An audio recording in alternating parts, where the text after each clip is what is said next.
Hi everybody. I just thought I would jump on and do a spontaneous live, and it was something I was going to do last week actually, and I ran out of time. But really just wanted to share with you some stuff that I kind of learned and got me really thinking about habits and why do we do the crazy stuff that we do. And I went to a financial planning conference last week called Back to Why, and it was basically a bunch of really friendly financial planners, and we were learning about happiness, habits and belief systems. And I just wanted to share this with you because this is something that I come up with really frequently when I do my money coaching sessions with people. And often what happens is when people have financial difficulties or they have poor mindset, is one of the things that stops them from moving forward and taking action is their belief systems and their habits. And they think that everything is too overwhelming, to even think about opening their bank account and gaining financial insight is too overwhelming. And this brought me right back to what I was listening to last week. And the lady that I was listening to was talking about something called the Wheel of Life. Now, for any of you that do life coaching or NLP have probably come across this concept. But basically, I completed my Wheel of Life, and what we were talking about identifying your area of growth and your habits. And one of the things that they were talking about was, if you kind of imagine a tree, and if that tree has got rotten fruit on it, if you would continue to pull the rotten fruit off the tree, then that isn't necessarily going to help the tree to grow. Because what we have to do is we have to develop the roots. We have to look at the root cause and focus on those roots in order to create change. And I really thought that was a great analogy to think about. If we're bad at managing money, if we don't deal with the roots and we don't deal with the causes of those problems, then actually we're not going to create any change. So I thought that was really, really interesting as a kind of visual analogy. What she then went on to talk about was something called the invisible gorilla. I don't know if any of you have seen this exercise, but it's basically a video, and I'll pop the link in above afterwards. But it was basically a video of a group of people who were kind of walking in different directions.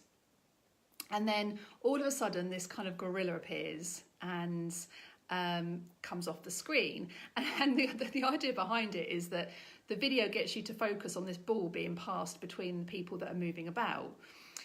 And what it teaches you is that sometimes if you focus too much on one area, then you miss other opportunities. So for people watching the video, you're kind of watching these people passing the ball between different people within the group. And then this monkey flashes in, or this gorilla, and then comes back off again. And actually, the first time I watched it, I didn't see the gorilla because I was concentrating so much on the ball that I completely missed it. And I thought, again, that was a really interesting way about how our brain distorts what we want to see. And sometimes, if by focusing on one area, it means that we miss other opportunities. And how often does that apply in life, right? Sometimes we're so tunnel vision to just focus on one particular thing that we just forget about everything else. And we're on this one path. And sometimes it can be useful to just kind of gain a bit more insight and reflection into the overall scheme of things. So that financial overwhelm emotion, for example, if we just brush it to one side and we focus on other things, then we could be missing some opportunities. So I thought that was really interesting. What she also talked about was something called the fixed mindset and the growth mindset. And there's a book on this concept by a lady called Carol something or other. I'll post the link again on the top of the page. But what they were talking about there is that if you see patterns that are repeating themselves over and over again, whether that's in money, whether that's in business, whether that's in relationships, then if you're not identifying what those patterns are and trying to change those patterns, the ones that aren't working for you, then we're allowing ourselves to be distracted and areas will be distorted in our life. And fixed mindset, growth mindset was basically around where do we spend most of our time. So do we spend most of our time, is our mind in a fixed mindset or a growth mindset? And a growth mindset is, are we open to opportunities? Do we look for opportunities? Do we embrace change, for example? Or do we remain in a fixed mindset and think, well, this is the way I've always done it, I'm going to continue down that road? And again, that really struck a chord for me, because a lot of people who contact me who struggle with some of the basic money management techniques is because they're in a fixed mindset. You know, they've never tried to embrace change, or they want to embrace change, but they don't really know where to start. So again, I thought that was really, really interesting. The other area they were talking about was what drives our results. So results, obviously everybody wants results, right? Everybody wants to create action. Otherwise you wouldn't be listening to this video. And what they were talking about was how what drives our results is our behaviours, and what drives our behaviours is our emotions. So if you're in a constant state of feeling overwhelmed, are you going to get stuff done? No, because you're letting your emotions drive your behaviours, and it's your behaviours that drives your results. So you kind of work backwards. So sometimes it's actually not focusing on the actions, it's focusing on the emotion. And if we can focus on the emotion and clear some of that negativity, that will enable us to change our behaviours, that will enable us to change our actions. When I listened to that last week, I sat there thinking, do you know what? One of the things I feel quite overwhelmed with at the moment is the number of things that I'm learning. I'm investing a lot of money at the moment in personal development, and sometimes that can get too overwhelming, because it's constantly, oh, I've had another email about the course that I'm enrolled on, or I've had another email about a 7-day challenge that I've enrolled in. And so the moment I wake up, my phone is next to my bed and I pick it up, and that's the first thing that I check. And that automatically creates an emotion of overwhelm. So in order for me to change that emotion, I've got to get rid of that. So I need to put my phone on charge downstairs in the kitchen and get rid of that temptation for me to feel overwhelmed, and just put some systems and time block my days out so that I'm not creating that emotion of overwhelm. And that's not always possible. It's not always going to work on a day-by-day basis. But if I can try and implement some systems and controls to stop me from feeling overwhelmed, then I can start to change my behaviours and my habits, and therefore my actions. I think as well, off the back of that, fear and doubt and overwhelm are kind of three, I would say, of the most common reactions that I get from people that are looking for help with financial coaching. And the reason that is because they're quite familiar emotions to us. And what this lady said really stuck in my mind, and I want you to write this down, is she said fear equals a future imagined emotion appearing real. So I'll say that again. Fear is a future imagined emotion appearing real. So what is that telling us? That's telling us that we're projecting our previous mistakes, and we're exaggerating that because we're fearful of what that could create in the future.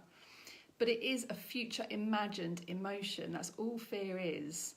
And when I heard her say that at the conference, they were recording this news soundtrack. They wanted all the financial planners to record like one line of a song, and then they put it all together and it would become like the Back to Why theme.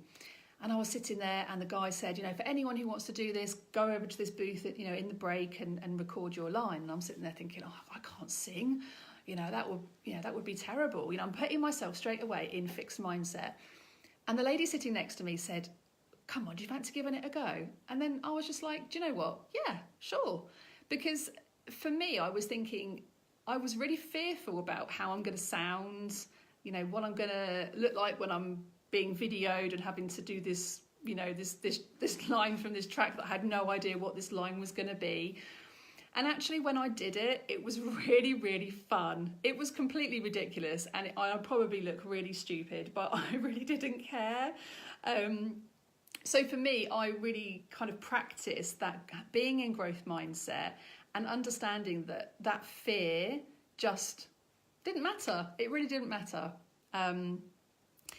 So yeah, I just wanted to share that with you. I just thought it was a really, really interesting concept, and hopefully that will kind of position for some of you why we struggle with some of our, controlling our mindset and changing habits. Because actually, if you think about what the most successful people do in the world, is they work on one thing that they want to achieve, and they break it down, and they do that every single day.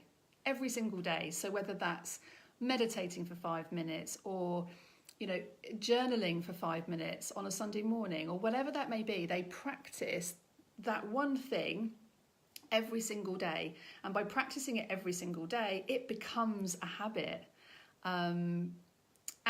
That just really made me think about some of the things that I want to change in my life and in my business, and how I can go about implementing those things in small little chunks every single day to make that into a new habit. And that's where I started my when I created my spending plan, is I changed my habits from being spontaneous with money to being a complete planner. Now I plan everything. Every single pound in my bank account is allocated to something, because it's just a habit now. I do it every single day. I go into my Starling Bank app and I check out what I've got in there, allocate it to different pots, and it's just, I don't even think about it now. It's just become a habit. So yeah, there's my little thought of the day for you. I hope you've enjoyed it. Hi Sharon, hi, how you doing? If you've listened to this and you've enjoyed it, just do me a favour and pop a comment below and just tell me, what one habit would you like to change? So if I can wave a magic wand and say, this bad habit that I have, whether it's to do with money, whether it's to do with business, whether it's to do with relationships, what was the one thing that you'd like to change? And I'd love to hear what you have to say. Enjoy the rest of your afternoon, and catch you soon.